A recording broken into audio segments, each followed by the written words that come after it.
berdasarkan keadilan. Dan yang kedua, Pak, para ulama menganjurkan kalau hibah itu diberikan kepada selain keluarganya, sebaiknya tidak lebih dari 1/3. Itu ketentuan hibah. Ya. Jadi hibah itu sekali lagi kalau hibah itu kepada selain keluarga, maka kalau bisa tidak lebih dari 1/3. Tapi kalau hibah itu untuk keluarga misalnya atau anak-anaknya, maka haruslah berdasarkan asas keadilan. Ya, asas keadilan di sini bukan berarti harus sama juga, yaitu paling tidak proporsional sesuai kebutuhan keluarganya. Baik, ini untuk hibah. Sebaliknya jemaah sekalian, kalau untuk wasiat malah kebalikannya, Pak. Tidak boleh wasiat diberikan kepada ahli waris. Artinya penerima wasiat itu kebalikan dari waris. Harus orang lain yang bukan ahli waris, yaitu selain ahli waris. Maka kalau misalnya tadi saya katakan, Pak, ada seorang ayah bilang, "Nak, nanti rumah ini kamu menjadi milik kamu setelah bapak meninggal." Sekali lagi, "Nak, rumah ini menjadi milik kamu setelah bapak meninggal." Ini waris hibah atau wasiat, Pak? Nah, ini akan menjadi milik kamu setelah bapak meninggal. Waris hibah atau wasiat? Waris. Nah, jatuhnya wasiat tentunya. Jatuhnya wasiat. Walaupun sebenarnya si anak itu berhak juga lewat jalur waris atas rumah tersebut. Tapi yang jadi masalah begini, Pak, si bapak ini hanya membatasi rumah itu menjadi milik satu anak. Padahal bisa jadi dia punya anak yang lain. Berarti kan indikator kuatnya omongan itu kepada wasiat, bukan waris. Kecuali kalau misalnya begini, Pak. Ya. Dan yang kedua, Pak, yang kedua itu pun nggak bisa disebut waris karena si bapaknya sendiri masih hidup. Karena bisa jadi yang meninggal siapa, Pak? Bisa jadi anaknya yang jawab, malah anaknya, malah bapaknya nanti yang mewarisi harta anaknya. Nah, maka omongan seperti ini, Pak, atau akad pemberian harta seperti ini lebih dekatnya dia jatuh kepada wasiat. Tapi wasiat seperti ini wasiat yang batal. Kenapa wasiat yang batal? Karena penerimanya adalah ahli waris. Nah, itu. Nah, jadi dia wasiat itu wasiat tidak sah gitu ya. Maka kalau misalnya, Pak, ada ahli waris ketika ketika bapaknya misalnya masih hidup mengklaim, kemarin bapak ketika masih hidup bilang rumah ini menjadi milik saya ketika nanti bapak meninggal. Nah, maka dia harus paham kalau itu sebenarnya bukan hak dia. Ya, sebagai penerima wasiat gitu. Tapi bisa menjadi hadiah sebagai penerima waris. Dan nanti tentunya hitungannya berbeda dengan hitungan wasiat. Baik, nah ini untuk wasiat. Kemudian nilai hartanya, jemaah sekalian. Nilai hartanya berapa? Kalau untuk warisan, ya nilai harta waris itu harus sesuai dengan hukum waris. Nanti ada yang menerima salah satu di antara 6 hak waris, ya. 2/3, 1/2, 1/3, 1/4, 1/6 dan 1/8. Atau nanti ada yang menerima berdasarkan sisa. Seperti tadi kita contohkan 7/8, 3/4, ya dan seterusnya. Nah, ini namanya disebut dengan nilai harta yang berdasarkan hukum waris. Ya. Dan ketentuannya semuanya dikembalikan kepada syariat. Kita nggak bisa ngatur, Pak. Itu aturan Allah Subhanahu wa Ta'ala. Nah, sedangkan kalau yang namanya hibah, nilainya pada asalnya bebas. Misalnya begini, Pak. Ada seseorang punya anak 10. 100% hartanya dihibahkan kepada 10 anaknya sama rata. Boleh, Pak? Boleh, Pak. Terus bapaknya tinggal di mana?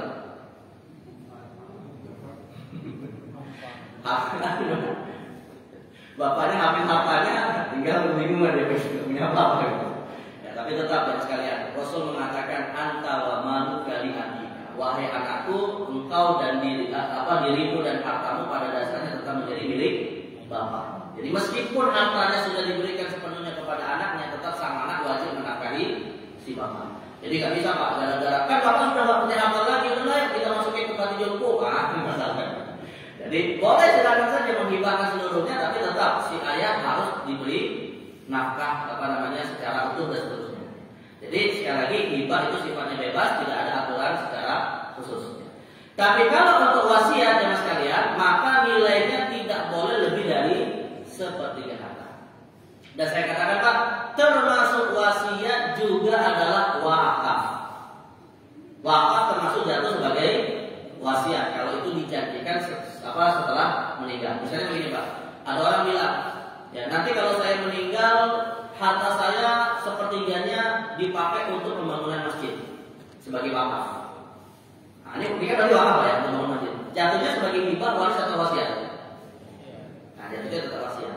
Makanya kalau ada orang Pak mewasiatkan harta, mewasiatkan wakaf gitu ya kepada bukan manusia tentunya kan, untuk bangunan lah atau apa gitu ya, maka ini tetap hukumnya sama seperti hukum wasiat. Tidak boleh lebih dari sepertiga. Ya, karena 2/3-nya adalah menjadi hak ahli waris yang harus dijaga.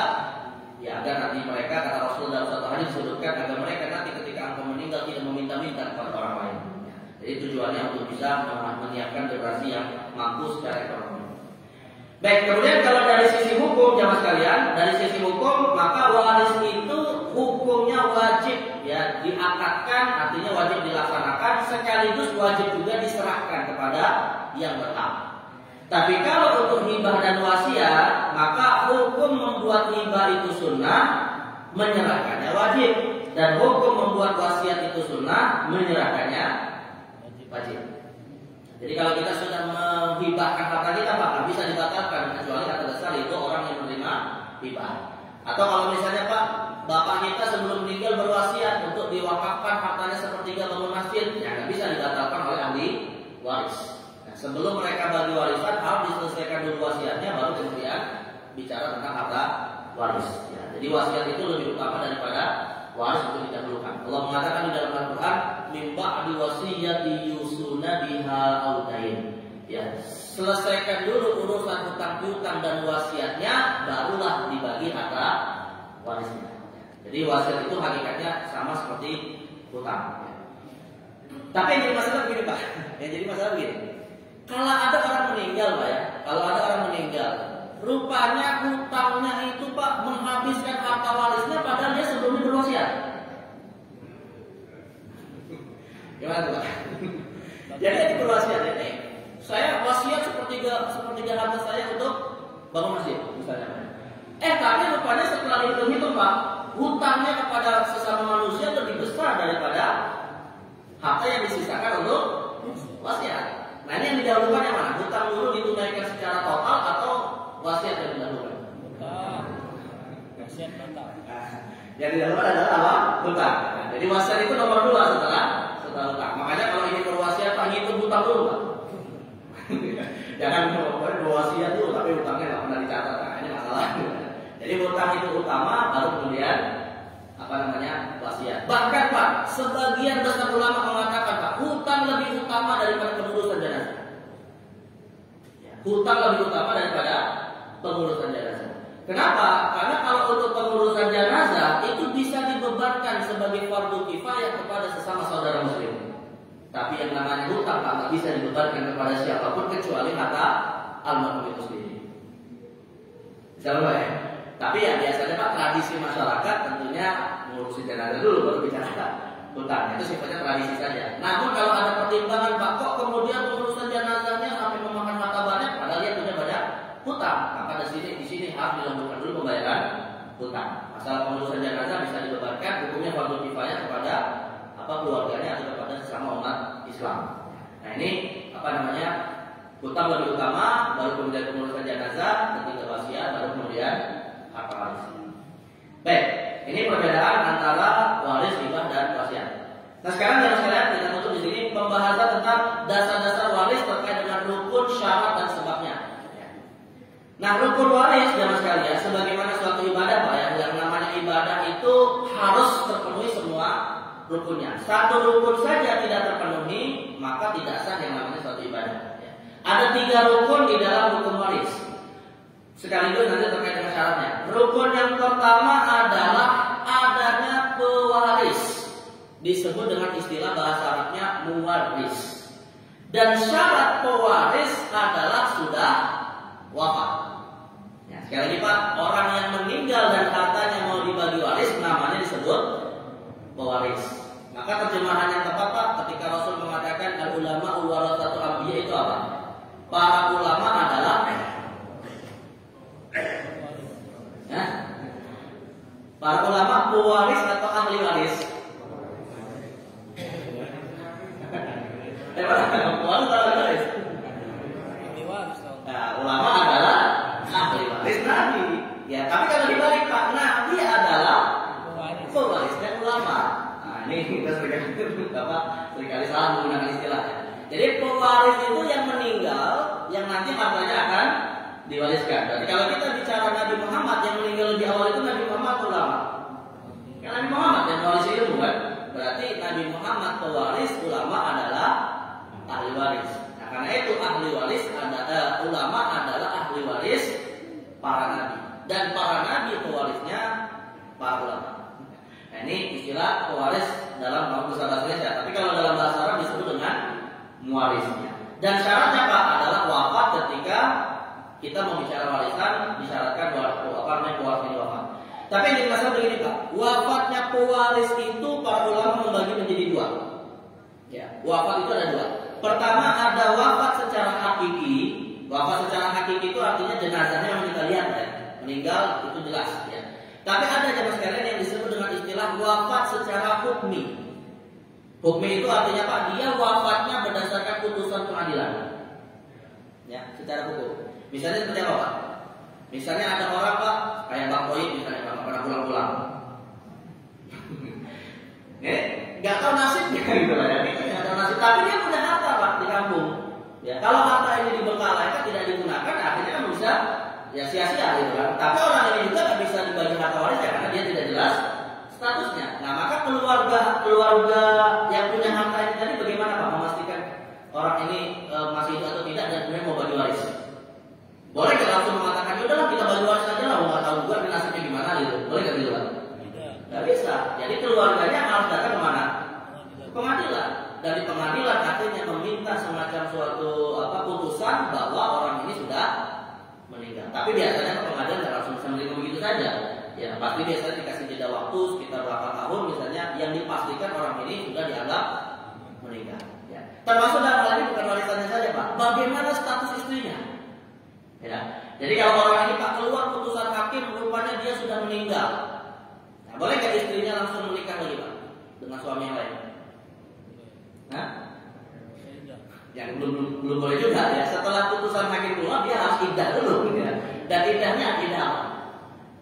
Iddah seperti suami yang meninggal selama 4 bulan 10 hari. Nah, jadi maka istrinya juga akan terikat hukumnya dengan kondisi si suami berdasarkan putusan hakim. Ya. Tapi yang jadi masalah begini Pak, setelah iddah selesai istrinya menikah, di pelaminan rupanya pas lagi walimah datang itu. Itu gimana Pak? Batal atau gimana? Nah, dalam hal ini jangan sekalian ada dua pendapat. Pendapat yang pertama Pak, nikah yang kedua otomatis batal. Walaupun sudah akad ya, sudah akad karena suaminya rupanya masih hidup. Ya. Pendapat yang kedua mengatakan Pak, dikembalikan kepada kehendak istri. Dia boleh milih bersama suami yang lama atau milih bersama suami yang baru. Nah itu bisa milih. Tapi nggak boleh yang ketiga Pak, milih dua-duanya. Nah, jadi cuma harus salah satunya aja. Tapi kalau misalnya Pak, yang diputuskan meninggal adalah istri, ya, lalu keluar putusan hakim istrinya dianggap meninggal, suaminya menikah hari itu Pak, rupanya masih hidup, gimana status nikahnya? Boleh, kalau ada laki-laki kan boleh lebih dari satu orang, jadi nggak masalah. Ini masalah hanya berlaku bagi siapa?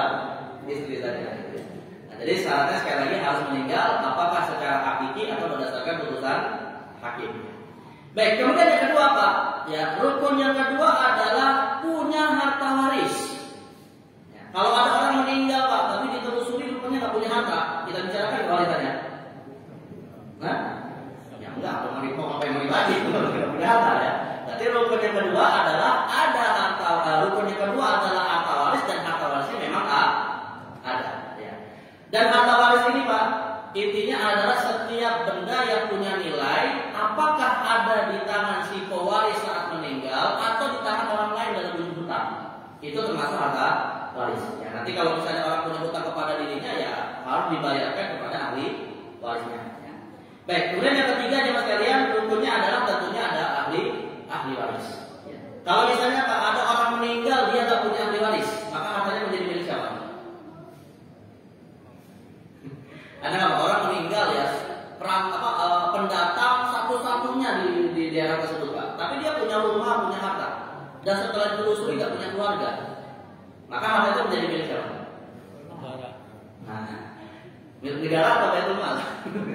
Ya pada dasarnya dua-duanya. Tapi kalau anak ini adalah seorang muslim, maka sepenuhnya menjadi kemaslahatan umat Islam. Jadi bukan statusnya menjadi harta negara yang bisa digunakan untuk siapapun, tidak. Tapi hanya untuk kepentingan umat Islam saja. Ya, istilahnya menjadi milik baitul mal.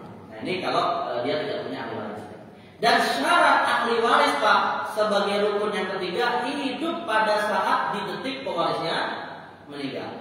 Sekalipun Pak setelahnya nanti harta belum dibagi dia meninggal, tetap haknya masih berlaku. Ya. Seperti yang tadi saya contohkan, ada orang meninggal di hari Senin, dia punya istri misalnya meninggal di hari Selasa, dan harta belum dibagi, tetap istri yang meninggal di hari Selasa itu masih berhak mendapatkan hak waris. Kenapa? Karena saat suaminya meninggal dia masih hidup. Ya. Jadi syaratnya adalah hidup di saat pewarisnya meninggal.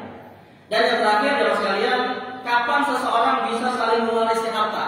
Ya, kapan seseorang bisa saling mewarisi harta? Maka dalam hal ini Pak ada 3 sebab. Ya, seseorang bisa mewarisi harta orang lain. Tapi dari 3 sebab ini Pak, yang hari ini berlaku tinggal 2 saja. Yang hari ini berlaku ya, karena suatu kondisi sosial yang sudah berbeda dengan masa Rasul, maka hanya berlaku 2 saja, yaitu berdasarkan nasab dan yang kedua berdasarkan pernikahan. Nah, ada pun yang ketiga berdasarkan wala, ini sudah tidak berlaku hari ini karena wala itu dasarnya adalah perbudakan. Wala itu dasarnya perbudakan. Misalnya Pak, ya, sebagai contoh aja ya, walaupun faktanya nggak seperti itu ya. Contohnya misalnya begini Pak, Abu Bakar As-Siddiq radhiyallahu anhu itu membebaskan, sebelumnya membeli Bilal bin Rabah, ya dari Umayyah bin Khalaf. Contoh aja Pak ya. Abu Bakar membeli Bilal yang statusnya saat itu adalah seorang budak. Nah setelah dibeli oleh Abu Bakar, kemudian Bilal dimerdekakan. Bilal kemudian dimerdekakan. Seandainya ketika Bilal itu meninggal Pak, dan dia memiliki harta tapi tidak punya ahli waris, maka harta warisnya menjadi milik mantan tuannya. Ya, harta warisnya menjadi milik mantan tuannya. Nah harta yang diberikan kepada mantan tuannya ini di dalam hukum waris namanya disebut dengan waris berdasarkan sebab wala. Ya, waris berdasarkan sebab wala. Nah pertanyaannya Pak, hari ini ada nggak yang namanya wala? Bisa nggak Pak? Ada orang meninggal kita daftar. Ini saya dulu mantan tuannya. Bisa nggak? Oh nggak bisa ya, karena perbudakan sudah tidak berlaku. Berarti yang namanya orang saling mewarisi hanya berlaku 2 saja. Apakah berdasarkan nasab atau kerabat, dan yang kedua berdasarkan pernikahan. Tapi dengan catatan Pak, untuk sebab yang berdasarkan nikah, saya tegaskan Pak, yang berdasarkan nikah itu cuma 2 ahli waris saja. Yang paling banyak adalah ahli waris berdasarkan nasab. Siapa yang berdasarkan nikah ini? Antara suami atau istri saja. Ya, karena yang namanya nikah Pak, kita kan akhirnya dari pernikahan melahirkan menantu, mertua gitu ya. Ini tidak menjadi ahli waris.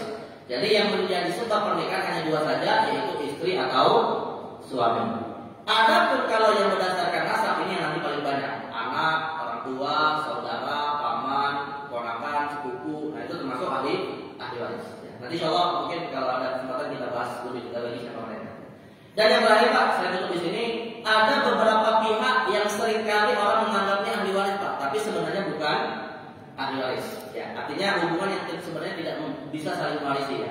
Siapa saja mereka? Ya, yang biasanya atau kadang ada orang yang salah paham. Pertama, keluarga tiri. Semua yang namanya tiri itu bukan ahli waris. Ibu tiri, anak tiri, saudara tiri itu bukan. Tapi apa? Saudara tiri itu definisinya apa dalam bahasa kita? Saudara tiri itu termasuk ahli waris. Ya.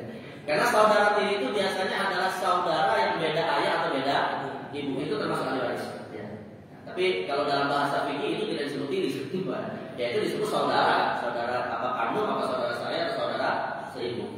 Nah, jadi yang dimaksud tiri di sini misalnya seperti ibu tiri, anak tiri, nah itu bukan ahli waris. Ya. Atau akar. Yang kedua adalah keluarga akar. Nah, yang kedua keluarga akar, anak angkat, ibu angkat, ya. Pokoknya saudara angkat itu yang namanya diangkat-angkat bukan ahli waris. Termasuk yang bukan ahli waris Pak, mantan istri, mantan suami. Nah, jadi kalau ada orang meninggal, istrinya langsung bilang, ya, atau mantan istri bilang, saya mau mewarisi hartanya. Loh kenapa? Lah dulu saya istrinya. Iya dulu, kan sekarang. Kalau udah mantan nggak bisa mewarisi ya, karena sudah terputus ikatan pernikahan. Ya, jadi yang masih terikat pernikahannya, nah mereka lah yang saling mewarisi. Kemudian mertua menantu, ini bukan ahli waris ya. Dan yang terakhir adalah saudara ipar. Nah, saudara ipar itu berarti pernikahan juga, namun bukan saudara kandung, yaitu karena menikahi seorang wanita atau dinikahi seorang laki-laki. Nah, maka saudaranya yaitu saudara ipar itu tidak menjadi ahli warisnya. Baik, nah inilah beberapa orang Pak yang kadang-kala sebagian pihak menganggap sebagai ahli waris padahal bukan ahli waris, dan karena itu ya mereka-mereka yang disebutkan di sini hakikatnya harus tahu diri untuk tidak kemudian menuntut sesuatu yang bukan haknya. Ya, karena harta waris hanya bisa diwariskan kepada dua pihak saja, suami atau istri sebagai hubungan pernikahan dan nasab atau kerabat sebagai hubungan nasab itu sendiri. Baik, yang sekalian yang bukan Allah SWT mungkin udah masuk surga ya. Oke, kita ajukan di sini sebagai dasar-dasar hukum waris. Kalau ada kesempatan yang lain kita akan masuk kepada metode penghitungannya. Dan mudah-mudahan apa yang kita bahas bermanfaat. Ada yang mau tanya Pak? Silakan. Selamat. Ya, silakan Pak. Assalamualaikum warahmatullahi wabarakatuh. Waalaikumsalam. Ini kan ada satu keluarga punya anak 2 perempuan. Dan perjalanannya ini suami itu dinas jauh lah. Tapi nggak apa-apa kayak di Bangkok gitu. Ya itu nggak ada kabarnya Pak. Itu meninggal atau gimana.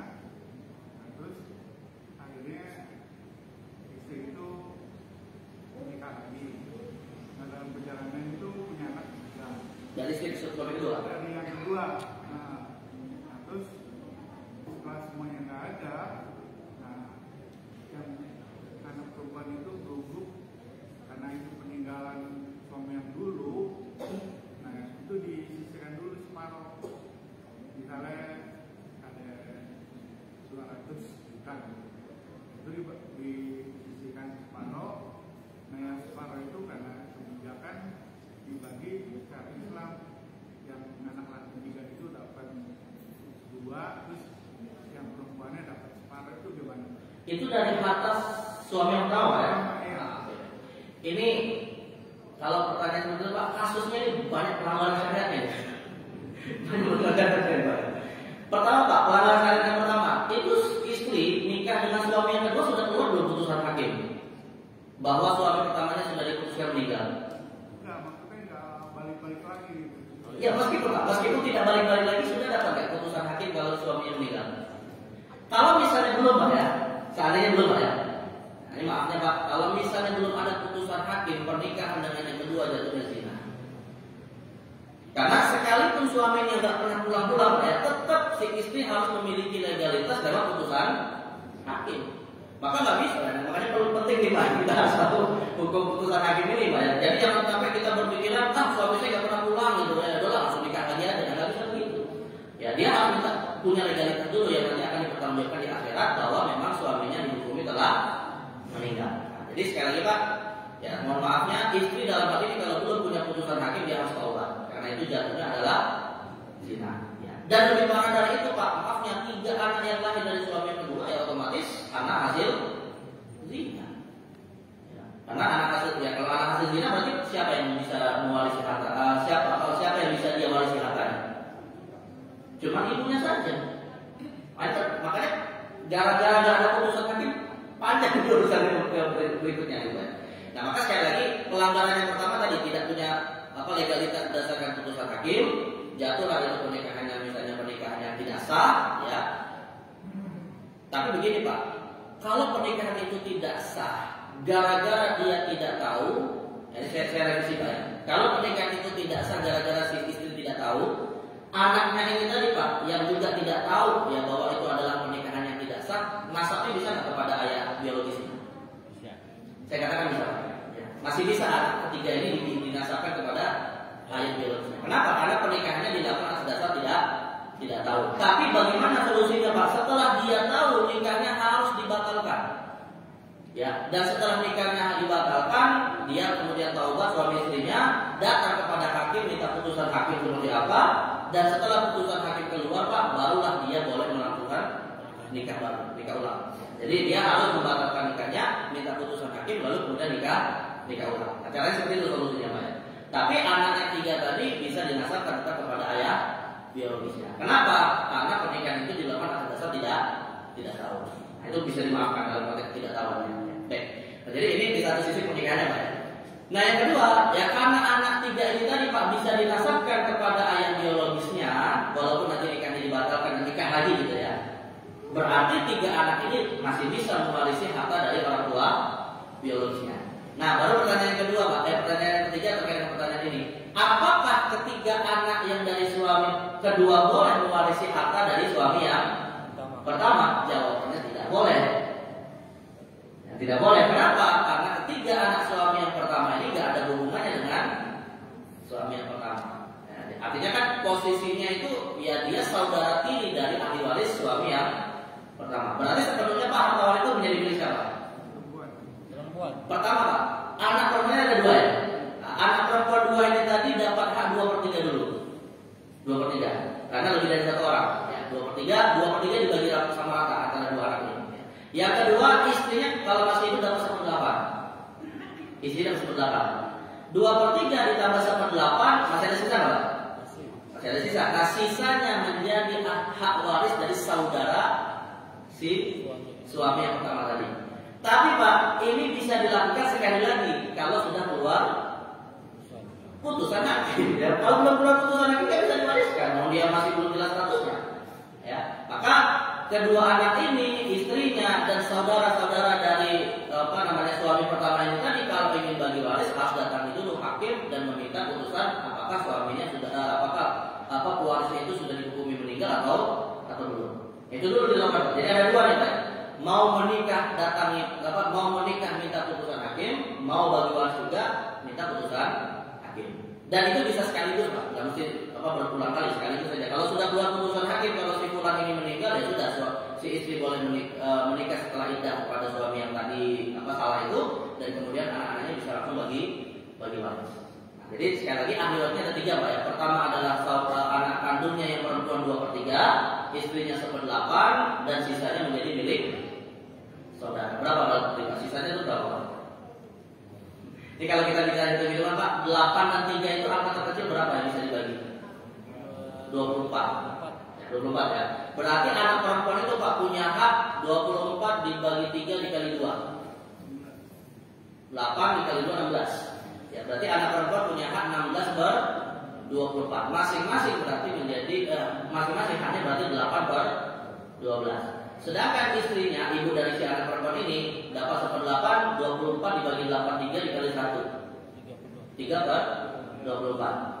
16 ditambah 3 kan 19. Sisanya masih 5/24. 5/24 menjadi milik saudara dari almarhum. Nah dilihat Pak saudara siapa. Kalau dia punya saudara laki-laki saudara perempuan, maka 5/24 dibagi dengan ketentuan 2/1. Bagaimana Pak? Jadi seperti itu intinya sekali lagi semuanya Pak kalau untuk orang yang nggak jelas statusnya apakah dia meninggal atau tidak, jangan langsung kita mengambil sikap secara mandiri, tapi langsung minta kepada hakim untuk memberikan putusan statusnya apa. Nah setelah kemudian keluar putusannya barulah kita bisa bicarakan warisnya, nikahnya dan seterusnya. Nah, jadi jangan langsung tiba-tiba suami saya nggak pernah pulang Pak, udah hari ini saya menikah ya nggak bisa gitu kan. Jadi dia harus memastikan dulu putusan hakim. Dan saya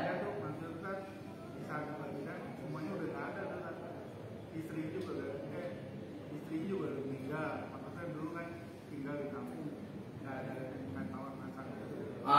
Sekarang tinggal anak-anaknya aja gitu. Nah kalau begitu Pak, berarti gini, kalau yang dibicarakan harta suami pertama, ya istrinya misalnya sudah meninggal juga, ya berarti dalam hal ini 1/8 yang menjadi hak istrinya itu juga akan diberikan 2/3-nya kepada si anak perempuan. Jadi harta waris juga dari bahkan bukan hanya ini Pak, bukan hanya 1/8 dari harta suami pertama, termasuk sepenuhnya harta dari si istri gitu ya. Tapi yang jadi masalah begini Pak, si anak perempuan tetap dapat 2/3 iya. Namun sisanya ya, kalau sisanya dari harta suami pertama maka menjadi milik saudara dari suami yang pertama. Kalau itu sisa dari harta istrinya ya, artinya ibunya gitu ya, maka sepertiganya menjadi milik saudara dari si istri. Kalau istrinya punya saudara, ya. Atau kalau nggak punya saudara dilihat punya paman atau tidak. Kalau nggak punya, apakah punya keponakan atau tidak. Kalau tidak punya sepupu atau tidak. Yang penting ada ahli waris di luar dua anak perempuan ini.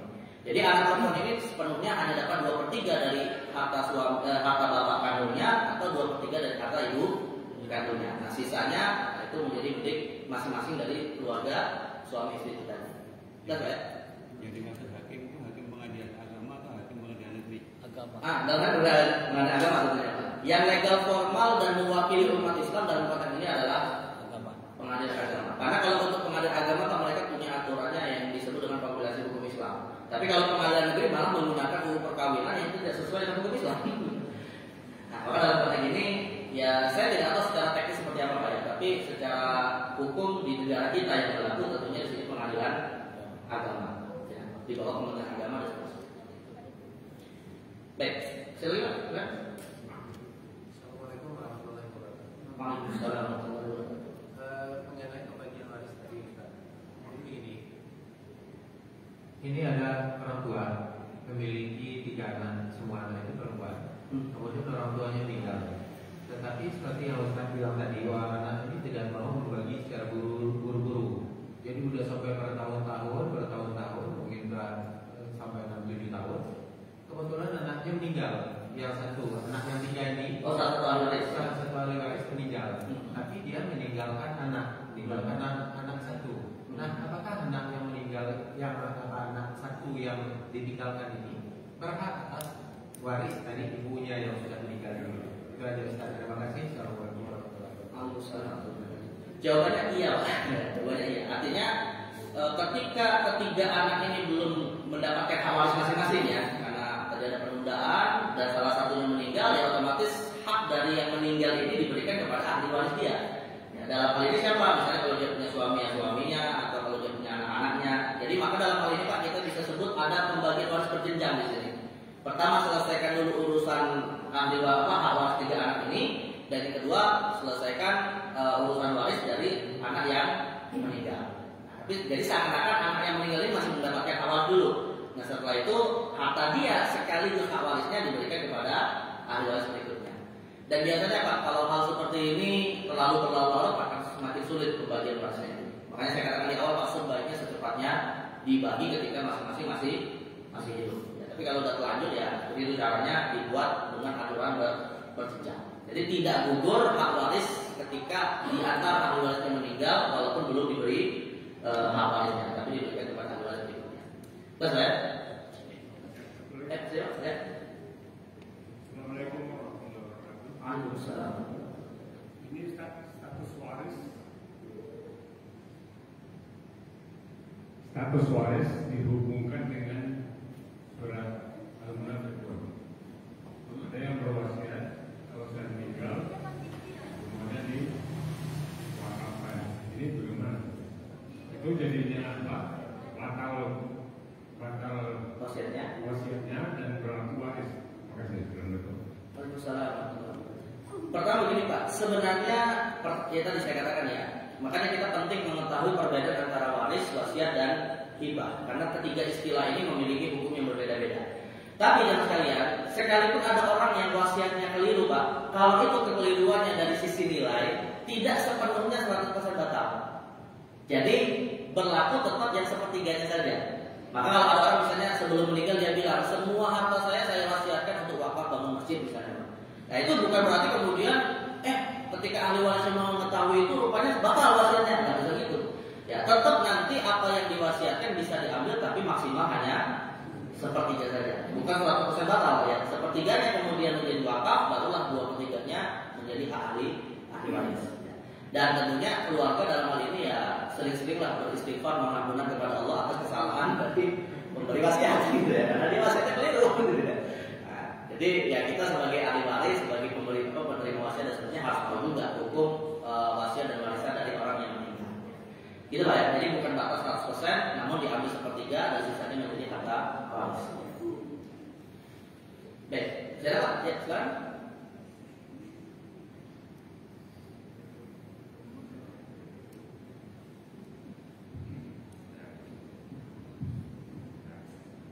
Assalamualaikum warahmatullahi wabarakatuh. Waalaikumsalam warahmatullahi wabarakatuh.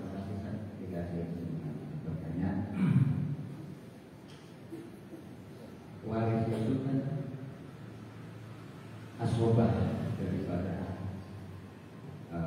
orang tua. Yang namanya waris itu kalah. Lalala itu artinya kan Allah yang mengatur, bukan kita yang mengatur. Kemudian nasabah itu dan jawil arham ini termasuk ahli waris. Yang jadi pertanyaan begini, ada hukum agama namanya kompensasi. Hukum kompensasi yang itu dari Departemen Agama. Nah, kalau kompensasi ini hukum kompensasi dari Departemen Agama. Jadi kalau istri itu kadang-kadang kan menikah sama-sama nol. Artinya secapek-capek lelaki dan secapek-capek perempuan. Secapek-capek perempuan juga dan secapek-capek laki-laki, artinya sama-sama capek.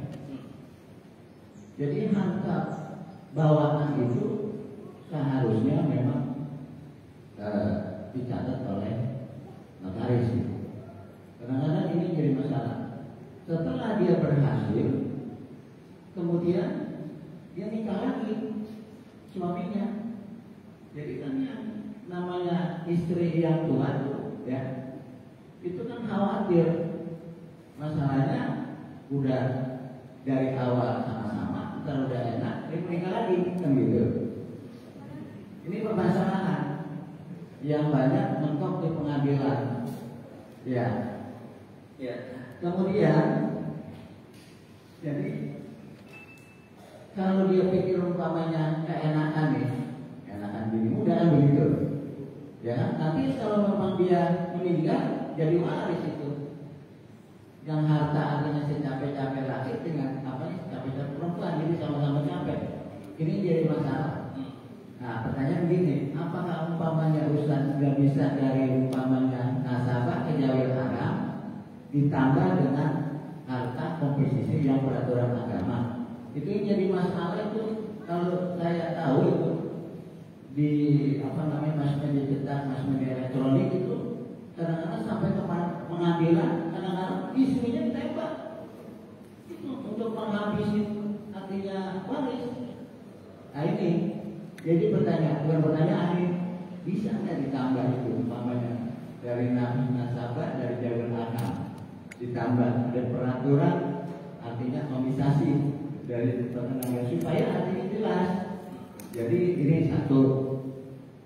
Kedua, tadi itu anak angkat ya, anak tiri itu kalau setahu saya di pengadilan kalau memang dia punya anak angkat atau anak tiri atau dan lain-lainnya, kalau memang ada peraturan dari pengadilan yang sah bahwa itu dia punya anak tiri, kemudian sah dari pengadilan itu dia dapat waris dia, atau ini yang maksud saya ditambah lagi supaya jelas. Nah itu, jadi mohon itu kalau umpamanya bisa ya terserah itu Ustaz gitu. Jadi dua poin saya mohon tambah, jadi transparan gitu lah. Artinya kayak itu tutupin itu secara tambahan, jadi jelas kita gitu. Terima kasih Ustaz. Baik. Pertama begini Pak, inilah problematika hukum di negeri kita.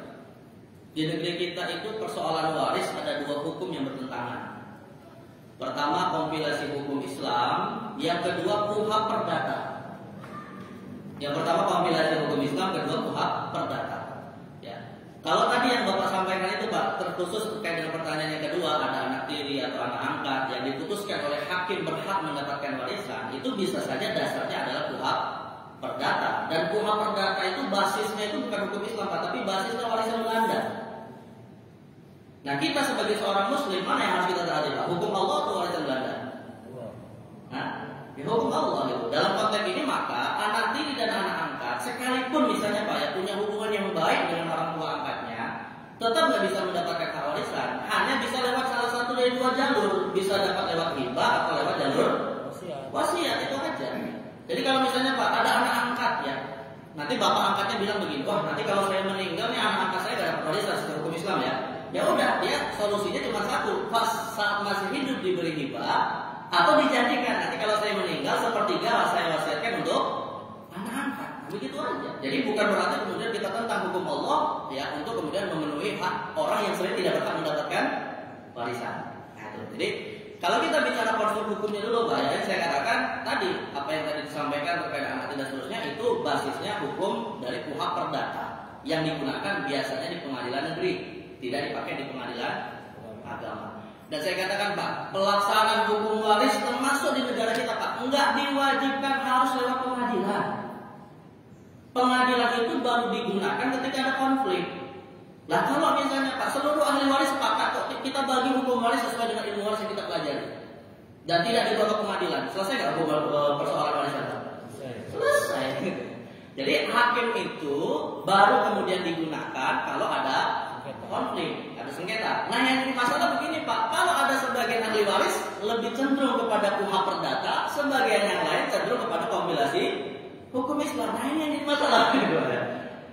Dan lebih fatal lagi, Pak, di KUHP Perdata itu, Pak, ahli waris utama cuma satu. Ya, bukan cuma satu. Ahli waris utama itu cuma dua, anak dan istri saja atau suami. Dan menafikan status orang tua kalau masih hidup.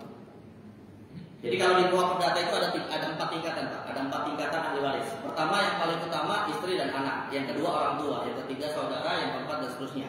Ya. Nah, apa maksud dari tingkatan ini, Pak? Maksud dari tingkatan ini adalah kalau orang meninggal dia punya istri dan anak, maka yang kedua dan seterusnya itu tidak mendapatkan hak waris. Artinya membatalkan hak waris dari orang tua. Padahal di dalam Al-Quran Allah tegas mengatakan orang tua termasuk ahli waris. Nah, berarti kan kalau kita menjalankan KUHP berarti menentang hukum Allah, ya? Menentang hukum Allah. Makanya Pak, saya pernah, Pak, berdiskusi dengan seorang pengacara, ya, pengacara yang biasanya ngurusin masalah sengketa warisan, Pak. Dia bilang begini, saya itu gimana ya setelah belajar waris Islam itu selama ini rupanya banyak dosa, kan? Kenapa? Karena selama ini jadi pengacara untuk membatalkan hak waris orang tua yang dia dituntut oleh istri dan anak-anak almarhum. Ya, kalau pakai KUHP Perdata ya bisa, gitu, dimenangkan di pengadilan negeri. Ya, nah, ini dia akan jadi masalah macam apa? Mendolimi hak orang tua. Sudah di satu sisi mendolimi hak hartanya, di sisi yang lain durhaka berarti sama mertuanya. Terus ya? Itu satu.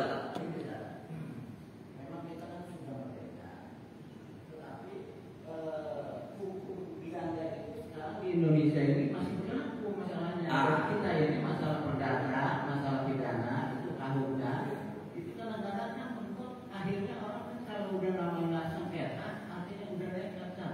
Ini maksudnya supaya kita ini artinya secara transparan kita mengerti masalah artinya masalah waris itu yang saya maksud. Ya. Makanya tadi saya katakan di awal, Pak, kita sebagai umat Islam, ya kalau bicara warisan, Pak, sebisa mungkin jangan pakai pengadilan. Sebisa mungkin gitu. Karena kalau sudah di urusan pengadilan, Pak, saya katakan yang menang jadi arang, yang kalah jadi abu. Makanya pentingnya belajar ilmu waris dan harus sampai pengadilan. Nah, biasanya kan orang itu ceknya gara-gara tidak paham ilmunya, kan? Persoalannya di situ, Pak. Karena nanti kalau misalnya, udahlah kita kemudian masing-masing merasa dia lebih berhak mendapatkan warisan paling banyak, otomatis kan akan melihat dasar hukum yang berlaku di negeri ini yang mana yang lebih bermanfaat bagi dirinya, kan? Ya, apalagi kalau dia misalnya Pak seorang muslim yang tidak taat, maka yang digunakan kalau melihat pakai KUHP Perdata hak saya lebih banyak daripada pakai kompilasi hukum Islam, mungkin gitu, Pak. Karena kalau misalnya dia pakai KUHP Perdata, hak dia bisa sepenuhnya 100% karena membatalkan hak orang tua. Tapi kalau dia pakai kompilasi hukum Islam, orang tua tetap dapat, berarti mengurangi hak dia. Nah, akhirnya yang terjadi apa? Itu tadi, kalau tidak didasarkan ilmu yang benar, akhirnya mendolimi orang lain. Tapi kalau kita sebagai seorang muslim yang jelas, Pak, tegas ya, sebagai seorang muslim tidak boleh, Pak, kita menggunakan KUHP Perdata.